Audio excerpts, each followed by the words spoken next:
तपाईँलाई यो खसीको टाउको कति किलो होला? यो समथिम 3.5 सम्म छ भाइ। त्यति हुन्छ नि। तपाईँलाई कतिको अनुभव छ यो खसी सम्बन्धी? त तपाईँ पहिलेदेखि व्यापार गर्ने मान्छे हुनुहुन्छ। यो टाउको के छ त अवस्था? कति होला के होला?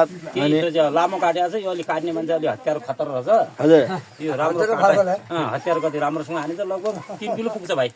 यो टाउको 3 किलो पुग्छ त? पुग्छ भाइ।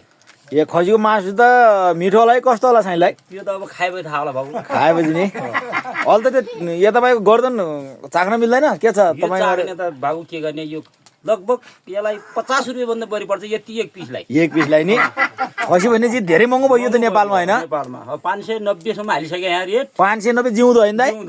यो त झन् तिमी त काट्याउ ठिक्क बनाऊ त झन् महँगो पर्ला त। महँगो 800 लगभग 900 रुपियाँ किलो गइसक्यो। 900 रुपियाँ किलो।